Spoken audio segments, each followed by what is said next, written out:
Guys, I'm open. Come on, guys. Man.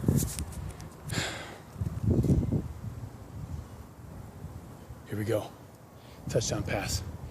Hey. Oh. What? Well, if you couldn't tell, that was a little tiny funny joke on teamwork. No matter what I want to accomplish, it's very, very hard and difficult for me to do anything by myself and alone. It is amazing what I can accomplish by adding people of value, people in the right place with the right strengths to my weaknesses, or my strength to their weakness. It's amazing what we can accomplish when we group together. I can't get a ball passed to me. I don't care how open I am. No matter how beautiful a pass that was, and by the way, there was a beautiful throw. If nobody's there to catch it, there's no touchdown. Normally, everybody says there's no I in team. There isn't, but there is one in win. But it takes a group of people to make that to happen. I want to tell you a story real quick.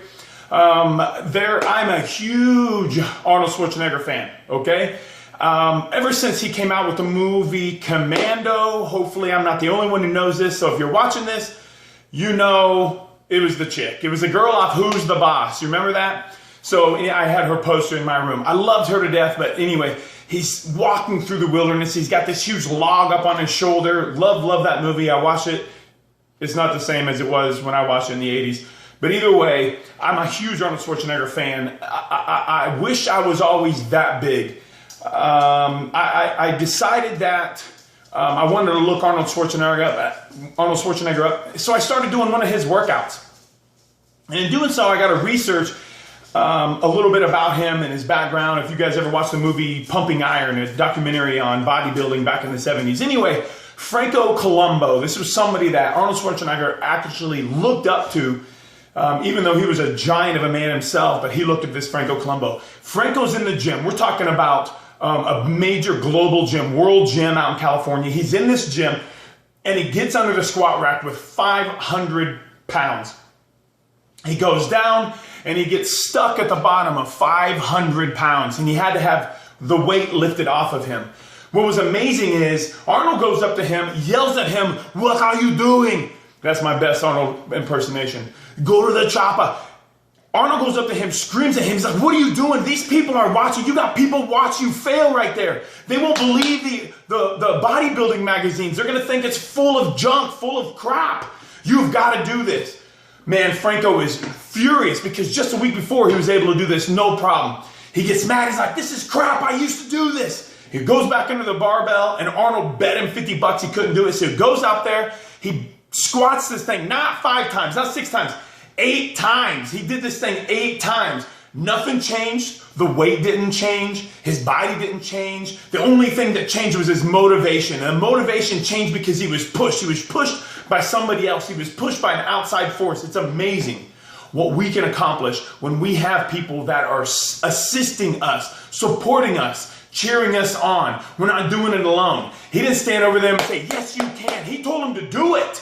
That's all he did. That's what our coworkers do. Those are what our bosses and employees do. I got one more story for you before I cut this off. I'm trying to tell this in less than a minute, and there's no absolute way I can, but I'm going to tell you one of my favorite animals, especially when it comes to teamwork. One of my favorite animals. It isn't a lion, and I'm a huge lion fan. It isn't a bear, and I want to cuddle with a bear so bad. I'm as big as a bear, I feel, and it's not that. It's not a bald eagle, which was one of my favorite animals. It's a duck.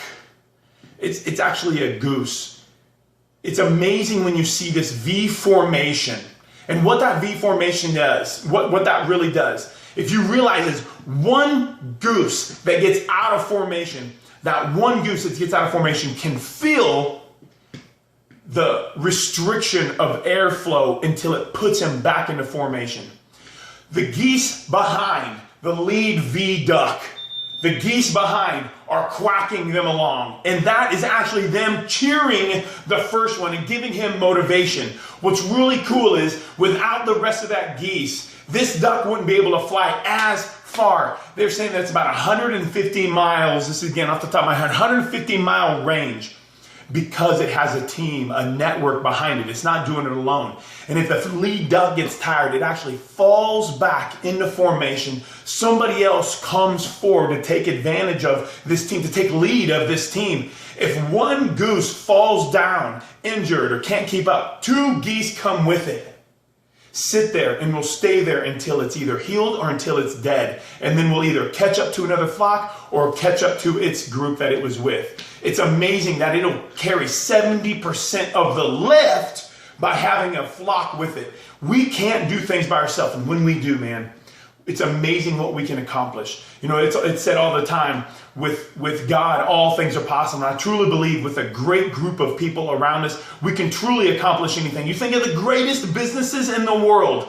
We're talking level 5 leadership stuff from these businesses. What is it? They have a great group of team. I know I'm not the brightest, I'm not the smartest, I'm not the best, but I want those people around me. When I am strong, I'm strong in their weaknesses. When I am weak, they're strong in my weaknesses. That is what a great team can do. So I hope this encourages you. I hope that you can use this. I'm going to give you guys 7 tips to making a great leader and having an incredible team. I'm going to give you great tips on creating and finding those in the leadership positions. Tune in. Hopefully talk to you guys soon. Thanks a lot.